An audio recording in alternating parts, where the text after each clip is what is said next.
มือสูงค่ะเมยค่ะก็เตมาสอนไปแล้วเขาเปาปีลำเต้าเที่ยงเอาค่ะเมยซ้ำเตมาสอนปันโตเสียงโนดเสียงแต้มไหมคะเนาะแล้วปีลำเต้าเตมีเสียงแต้มเสียงกลางเสียงสูงค่ะเปาปีแล้วเขาไปย่ำเปาปีลำเต้าไปโมเปาปีลำเต้า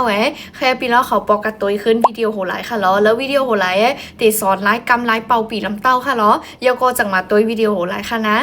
โนตโตเสียงแต้มเตมี4โตค่ะเนาะเตมีเจยค่ะโซลาชิมีค่ะแล้วแต่มี4ตัวหลายเขาซึ่งตีหรือคู่ว่าหลังแล้วเป็นเสียงแต้มเสียงกลางเสียงสูงค่ะเพราะว่ามันมีจำเตอร์ตั้งเตอร์มันหนังเม็ดลำๆไหมค่ะก็จะเป็นเสียงแต้มค่ะเนาะเพราะเสียงกลางตั้งเสียงสูงยังมีจำเตอร์ค่ะ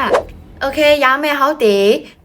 โตเสียงโซค่ะเนาะถ้าจำเตอร์หลายเขาออกเสียงว่าโซค่ะยังเจอโซยังเจอเสียงสูงค่ะเนาะเป็นเสียงแต้มโซค่ะเนาะโซแล้วก็ไล่กำปีแต่ไล่ถือกำปีลำเต้าแต่มี7หูค่ะเหรอเขาย่ำเห็นมาเลยวิดีโอหลังเยาค่ะ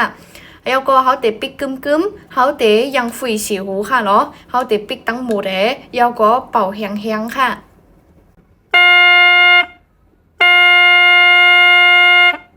จะเป็นตัวหลายค่ะเหรออันไหนออกเสียงสูค่ะเอาค่ะย้ำให้เขาติกาตัวนับ2ค่ะเหรอ6จัมเตอร์เขาติออกเสียงลา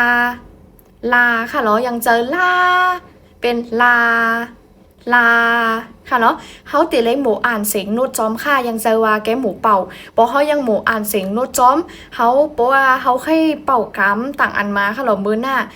เขาก็ถ่อมกำปืนเขาก็ติยังถ่อมออกว่าหลังเราเป็นเสียงกลางเสียงสูงเสียงแต้มเขาก็ติจับตัวโน้ตมันยังไรค่ะก็ไหลเขาหลุดเลยหมูอ่านหมูถ่อมหมูเป่าค่ะเนาะตัวเสียงลาเมื่อใกล้เขาปิกกันตั้งหมดเป็นโสค่ะเหรอยาแม่ตั้งกันหนังนั้นติเลยปิกตั้งกันหนังติเลยปิกตาสีค่ะเหรออันไหนเขายังไปหลุดเจอค่ะเขาปิกตั้งหมดค่ะปิกตั้งหมดเขาฟุยตั้งเตอร์มัน1หูค่ะเหรอนิ้วตามเขาค่ะเหรอฟุยนิ้วตามเขามือตั้งเหลือเจเขาติเลยปิกกึมอย่าให้มันปล่อยล้มไว้ค่ะปิกกึมค่ะแล้วก็เขาเตะนิ้วก้อยเขาทิ้งไว้ค่ะนะแล้วก็เป่าแหงๆค่ะ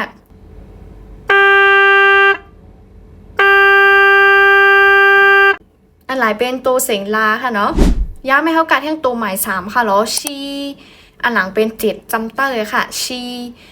ทีก็เลยค่ะเนาะมังเจออ่านเป็นทีก็ไล่ชีก็ไล่ค่ะแล้วข่าวซ้ำย่ำเป็นชีแล้วค่ะก็เตะออกเสียงชีเป็น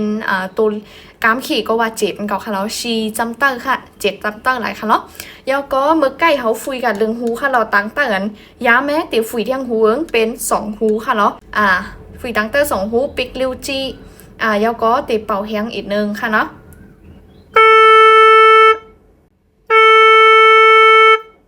ลายเป็นโตเสียงชีค่ะเพย้ำไหมคะติกาโตหมาย3จำเตอร์ออกเสียงมีค่ะเนาะโปกูโปไกค่ะสอนปีลำเต้า3จำเตอร์หลายข่าวเตสอนดื้อหลังปืนค่ะย้อนว่ามันเป่าหยาบลูกเฮนก็ฝึกหยาบค่ะเนาะตีหรือกำปีค่ะหลัง3จำเตอร์เขาตีกำเหมือนโสจำเตอร์ค่ะแล้วเหมือน5จำเตอร์หลังออกเสียงโสไว้ค่ะโสไว้เขาก็เป่าแห้งหลังโตเสียงโสไว้เขาตีเป่าเหมือนเขาเป่าลูกโป่งเป่าป้องปีค่ะแล้วเป่าแห้งใกล้ๆหลัง3จำเตอร์เสียงบีค่ะเขาตีเป่าร้อยเหมือนเขาเป่าฝุ่นค่ะเนาะเขาเจอลมแล้วปากเขาตียังเจอลมแล้วต้องเขาค่ะเขาตีเป่าลอยค่ะเนาะเป่าลอยแกค่ะให้มันออกเสียงมีค่ะ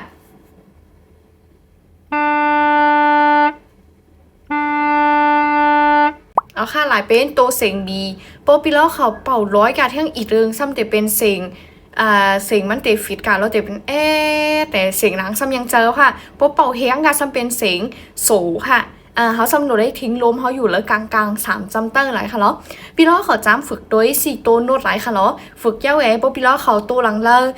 ยังเป่าไล่มีข้อถามหนังเลยก็ถามมาเลยเช่นไรค่ะเพราะพี่ล้อเขาถามมาแล้วคอมเมนต์มังกำค่ะซ้ำตียังหันยาค่ะเนาะอย่าลืมเซฟอย่าลืมเก็บวิดีโอหลายไว้ค่ะเนาะเพราะพี่ล้อเขาไข่หมูเป่าปีลำเต้าเมยเตไข่แก้วค่ะต่างปอกมาจังกอยมาสอนแท่งโตเสียงกลางค่ะเนาะ